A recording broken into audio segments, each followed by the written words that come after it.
Cette actualité vous est présentée en collaboration avec Cryptost Academy. Ayez un temps d'avance sur le marché crypto en rejoignant notre communauté premium. Après avoir semé le chaos sur les marchés, Donald Trump met la pression sur la Banque centrale. Alors que Wall Street et les grandes places mondiales s'effondrent sous le poids de la guerre commerciale lancée par les États-Unis, Donald Trump cherche désormais à imposer sa vision économique à la Réserve fédérale.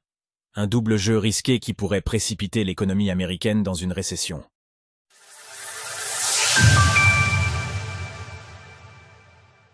Les marchés plongent dans le rouge après l'offensive commerciale de Donald Trump.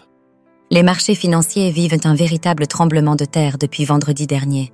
Pour rappel, Donald Trump a imposé des droits de douane à la quasi-totalité de la planète, embrasant les tensions commerciales avec la Chine et l'Union européenne. Pékin a immédiatement riposté, imposant une taxe de 34% sur les importations américaines, pendant que Bruxelles prépare sa contre-attaque. Résultat, un krach éclair sur les marchés mondiaux, illustrant la fébrilité des investisseurs. Les contrats à terme du S&P 500 ont chuté de 3,5%, ceux du Nasdaq de 4,4%, tandis que le Nikkei japonais a perdu 6,6%, atteignant ses plus bas niveaux depuis 2023. Selon dit, les indices asiatiques ont connu leur pire séance depuis 2008, le MSCI de la zone Asie-Pacifique ayant dévissé de 7,8%. L'Europe n'a pas été épargnée non plus. L'Eurostoxx 50 a lâché 4,4%, le DAX 4,2% et le FTSE 2,1%. Dans un contexte budgétaire tendu, découvrez le Bitcoin. Et Donald Trump ne compte pas céder, malgré les réactions des marchés financiers. Fidèle à sa ligne dure, il a déclaré laconiquement « Les investisseurs doivent prendre leurs médicaments », confirmant qu'aucun accord avec la Chine ne serait signé tant que le déficit commercial ne serait pas résorbé. Une déclaration glaçante, alors que près de 6 000 milliards de dollars se sont déjà évaporés des marchés en une semaine. Pour les investisseurs, l'escalade tarifaire menace directement l'économie.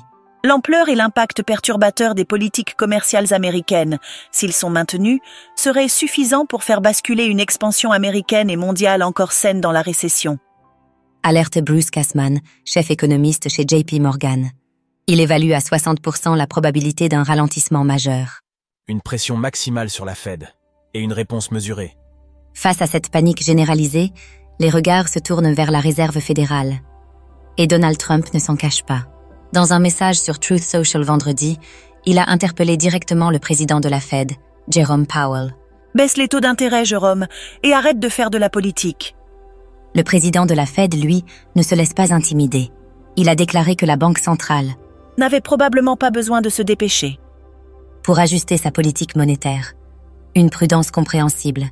Les chiffres de l'emploi restent solides et l'inflation pourrait rebondir à cause des droits de douane. Le dilemme est donc de taille. Stimuler l'économie ou contenir l'inflation? Le Bitcoin est-il une meilleure valeur refuge que l'or? James Smith, économiste chez ING, explique. Il ne faut pas les bruiter, mais la Fed ne se soucie pas vraiment des marchés boursiers, sauf si tout devient désordonné et provoque des problèmes dans le système financier. Pour l'instant, les marchés anticipent au moins 4 baisses de taux en 2025, voire un 5e assouplissement. Mais la Fed, prise entre le marteau politique de Trump et l'enclume des tensions inflationnistes, ne devrait pas céder à la panique.